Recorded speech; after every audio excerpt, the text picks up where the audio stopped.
Hi, Ducks. It's been a while. Yeah, it has been a bit of a while since I did a video.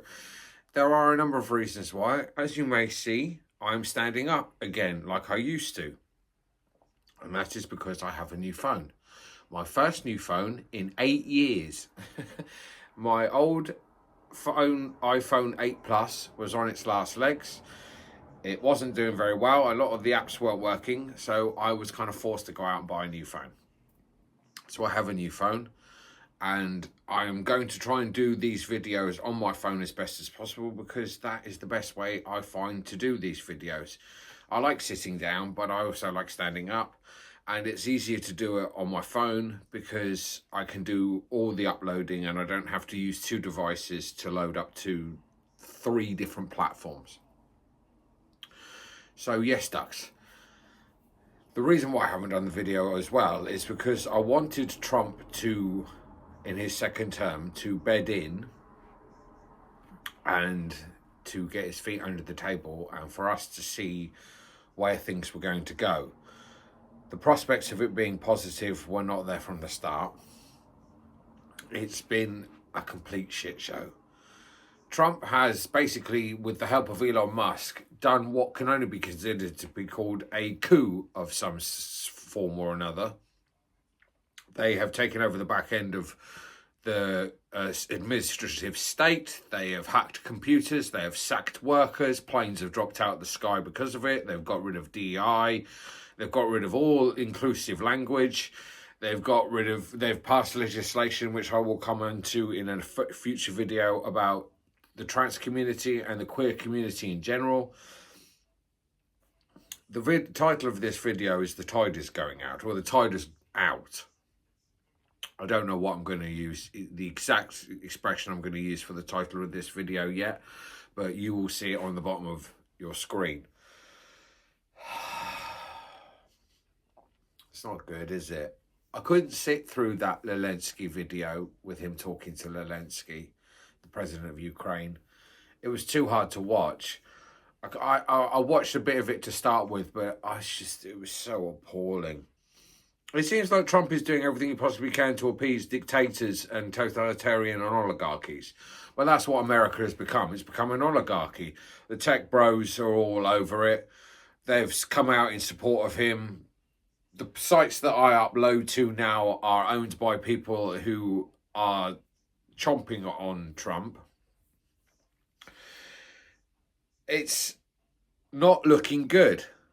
As the title of this video may be, the tide has gone out. It has well and truly gone out.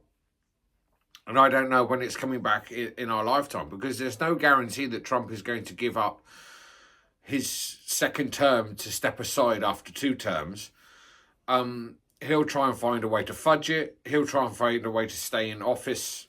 He's going to do all the shenanigans he possibly can to stay in office, health providing. But before you watch a video saying, oh, Trump is on his last legs, Trump's got dementia, he's going mad, please don't believe those videos. We heard all that rubbish about Putin when the war in Ukraine first started, how Putin was dying of cancer and he wasn't long for this life. And it's just wishful thinking on behalf of people who want to see an end to the chaos of the interesting times we live in. I don't know what else to say on Trump other than, my God. We've had 4 fascist salutes. Let's not clarify them with parties. They are fascist salutes. 4 of them now. And the media is trying to go around sanitizing it, saying, oh, well, Elon has got, what would you call it? I'm trying to remember the word. It's like it's neurodivergent. Steve Bannon was doing it they were doing it to troll. No, they're not. They're showing you quite openly what their politics are. All you have to do is go on Twitter. You can see I'm not on Twitter X anymore. I don't go on there. I've kept the app on my phone in the hopes that Elon would sell it to somebody with a brain in their head, but that's not going to happen. So I don't go on Twitter. I don't go on X. It's a cesspool. I don't know why anybody is still on it. Just get off it. It's horrible. I got sick to death of seeing J.K. Rowling's feed. I'm not following her. I don't want to hear what she has to say for herself. Please take it off my feed. The drive towards fascism, as you would have seen from videos you've watched online, the deep dive that historians have gone into discussing Weimar Germany, the rise of Hitler, Mussolini, the architect of fascism, and how it all came about. You can see these similarities in society today. You can see the wars. You can see the pandemics. They all build up to, and the economic collapse, they all build up to this narrative of the rise of fascism. I don't see it ending anytime soon. And all I can see it doing is spreading. You already get echoes of it in the UK, where the Labour Party are trying to grab votes off the fascist far right in the UK, as a percentage, probably only makes about 20, maybe 30% of the country. Probably not even that. But it's about that would have tendencies to vote for reform, or maybe a slightly right-wing percentage that would go for the Tories still. Now, Labour is trying to eke out a narrative that is based on reform's talking points. Rather than attack reform or attack Donald Trump and stand up to him, the governments around the world and in the UK are kowtowing to them. They're kind of like rolling over and letting Trump and Nigel Farage tickle their belly. Give them talking points to put to the country. So in this country, you have like the puberty blockers ban. The Tories were going to introduce that. So why did Labour adopt a Tory policy? They obviously thought there were some votes in it. There's not that many votes in it, really. The core percentage of people that vote right-wing in this party now have two parties to choose from, but they look as though they're going to go for reform. With the electoral system in this country of first past the post, it doesn't necessarily mean reform are going to form the next government. They could do, but there's no guarantee they will because of the way the constituencies work out. Labour has a large percentage of the seats in the Commons. They have a sort of mandate for their agenda, but they're too busy running scared of the fascist far right. And I don't understand why they will not fight. And it's the same in America. Kamala Harris's platform wasn't one of fighting Trump. They had Tim Walz, who was the vice presidential candidate, and he was an asset to Harris's campaign. But somewhere along the line in Harris's campaign, they dropped the people who were leading her campaign when she first became the candidate, when Biden stepped aside, and they took on Biden's negotiators, his campaign team, and they totally trashed their campaign. They totally trashed it. And the right, the fascist right, the Trumpists, the MAGA, were allowed to use the talking points they've been using to attack the left. And nobody stood up to them. Nobody questioned them. Nobody set up a different narrative. So Trump could get away, the MAGA campaign could get away with anything it liked. It could hark on about trans stuff. It could hark on about queer stuff, DEI, all this. And there was no pushback from the Democrats. Why? Because they were terrified they were going to lose votes. If you don't have a core principle at your heart as a political party, you're just blowing in the wind, whichever way the wind is blowing. You can't say you believe in your party. Keir Hardie, who was the creator of the Labour Party, would be turning in his grave, looking at what's happened to the Labour Party in the UK. The more you pander to the right, the more you give in the mind of the average voter the argument that, well, maybe the right wing's right. Maybe their talking points are correct. No one's attacking them. No one's standing up an alternative narrative. It's almost like the right wing are right. The other thing is the left in the UK and the left in America and the left of centre, like the Democratic and the Labour Party, don't use social media, not really to the extent that the right wing and the MAGA and the fascists use it.